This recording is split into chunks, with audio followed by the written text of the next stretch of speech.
அனைவருக்கும் வணக்கம். நான் உங்கள் பிரம்ம விஜயன்.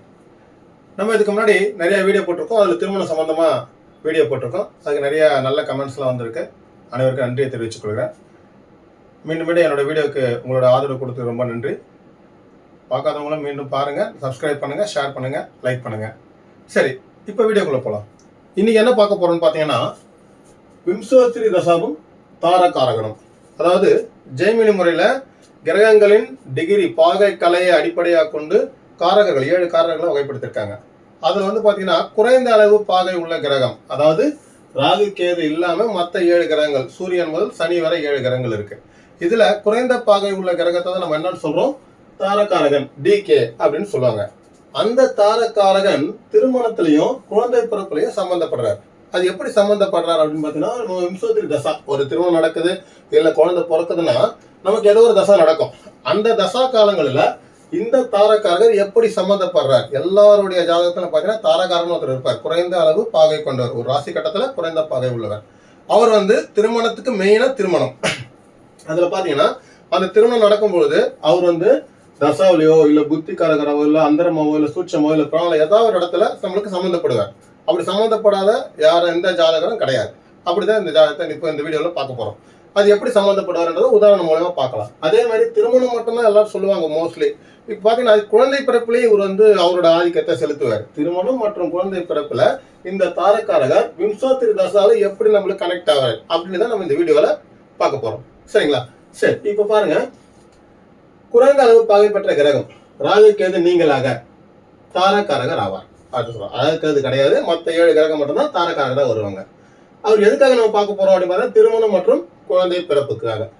சரி, இப்போ எப்படி இருக்கும் ஒரு திருமணம் நடக்கும்போது அந்த தாரகாரகர் நிலை எப்படி இருக்குன்னு பார்த்தீங்கன்னா, தாரகாரகரின் தசா புத்தி அந்தரம் சூட்சமம் பிராணம் ஏதாவது ஒண்ணுல அவர் கனெக்ட் ஆவார். அப்படி இல்லைன்னா தாரகாரகர் சாரம் பெற்ற கிரகங்களின் தசா புத்தி அந்தரம் சூட்சமம் பிராணம் அதுல இருப்பார். அப்படி இல்லைன்னா தாரகாரகர் உள்ள ராசி அதிபதி, இப்ப மேஷத்துல ஒரு கிரகம் இருக்குன்னா அந்த அதிபதி செவ்வாய், அப்ப அந்த செவ்வாயோட தசாபுத்தி அந்தர சூட்சம பிராணம்ல திருமணமோ இல்ல குழந்தை பிறப்போ நடைபெறும். சரிங்களா?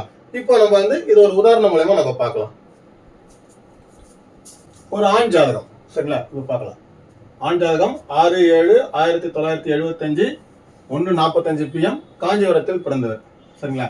இது ராசி கட்டம் பார்த்தீங்கன்னா துலா லக்னம், விருச்சகத்துல ராகு 5 டிகிரி 17 கலை, மீனத்துல குரு 28-50 கலை, செவ்வாய் மேஷத்துல 10 டிகிரி 14 கலை, ரிஷபத்துல சந்திரன் புதன் கேது, சந்திரன் 13 டிகிரி 50 கலை, புதன் 28 டிகிரி 56 கலை, கேது 5 டிகிரி 17 கலை, சூரியன் 20-14 கலை, சனி 27 டிகிரி 52 கலை, சுக்கிரன் 4 டிகிரி 13 கலை. இப்போ இந்த ஜாதகத்துல பாத்தீங்கன்னா குறைந்த அளவு பாகை பெற்ற கிரகம் எதுன்னு பாத்தீங்கன்னா சுக்கிரன். அவர் தான் இங்க தாரகாரகனா வர்றார். சுக்கிரன் 4 டிகிரி 13 கலை பெறாரு. அவர் தான் இங்க தாரகாரகனா இருக்கார். அப்போ இந்த சுக்கிரன் அவரோட திருமணத்திலையும் அவரோட குழந்தை பிறப்புலையும் எப்படி சம்மந்தப்படுறார் அப்படின்னு நம்ம பார்த்தோம்னா, இவருக்கு திருமணம் டேட் பார்த்தீங்கன்னா 29/8/1997. சரிங்களா? 29/8/1997 அன்னைக்கு அவருக்கு என்ன தசை நடக்குதுன்னு பார்த்தீங்கன்னா, ராகு தசை, புதன் புத்தி, புதன் அந்தரம், புதன் சூட்சமம், சுக்கிரன் பிராணமா நடக்குது. சரிங்களா? இப்ப பாத்தீங்கன்னா சுக்கிரன் இவர் தான் தாரகாரகன். கரெக்டா அவரோட பிராணம்ல தான் இவருக்கு திருமணம் நடைபெற்று இருக்கு. சரி, இன்னொரு இதுல பாத்தீங்கன்னா புதன் எங்க இருக்காரு பாருங்க, சுக்கிரன் வீட்லயே இருக்கார். அதாவது தாரகாரகனோட வீட்டுல இருக்கிற கிரகமோ இல்ல எந்த வீட்டுல தாரகாரகன் இருக்காரோ அந்த தசாபதி காலம் நம்ம திருமணமோ இல்ல குழந்தை பிறப்போ ஏற்படும் சொன்னோம். இங்க பாத்தீங்கன்னா சுக்கிரனோட பிராணன்லயே திருமணம் நடந்திருக்கு.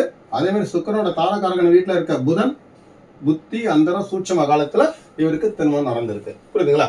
சரி, அடுத்து பாத்தீங்கன்னா இவருக்கு முதல் குழந்தை பிறந்த தேதி பாத்தீங்கன்னா 31/7/1998. அன்னைக்கு இவருக்கு என்ன தசை நடக்குது அப்படின்னு நம்ம பார்த்தோம்னா, ராகு தசையில புதன் புத்தி, சுக்கிரன் அந்தரம், கேது சூட்சமம், புதன் பிராணன். இப்ப இங்க பாத்தீங்கன்னா சுக்கிரன் எங்க கனெக்ட் பாருங்க, அந்தரமா வந்துட்டார், அந்தரநாதனா வந்துட்டார். சரிங்களா? அதே மாதிரி பாத்தீங்கன்னா புதன் புத்திலே வந்துட்டார், புதன் பிராணன்ல இருக்கார். ஓகேங்களா? அடுத்து 2வது குழந்தை இவருக்கு பிறந்தது பாத்தீங்கன்னா 24/4/2001 2வது குழந்தை பிறக்குது. அப்போ இவருக்கு என்ன தசை நடக்குது அப்படின்னு நம்ம பார்த்தோம்னா, ராகு தசை, சுக்கிர புத்தி, சுக்கிரன் அந்தரம், சுக்கிரன் சூட்சமம், சனி பிராணன். இப்போ பாத்தீங்கன்னா சுக்கிரன் 3 இடத்துல கனெக்ட் ஆயிட்டார். இது புரியுதுங்களா? இப்போ தாரகாரகன் எந்த ஜாதகம் எடுத்து நீங்க செக் பண்ணாலும் இந்த குறைந்த அளவு பாகை பெற்ற கிரகமான தாரகாரகன் அவரோட திருமண வாழ்க்கையிலையும் அவரோட குழந்தை பிறப்புலையும் ஏதோ ஒரு விதையில கனெக்ட் ஆகும். ஓகேங்களா? இதே மாதிரி உங்கள் ஜாதகத்தை நீங்கள் செக் பண்ணி பாருங்கள். நன்றி, வணக்கம். மீண்டும் அடுத்த வீடியோவில் சந்திப்போம்.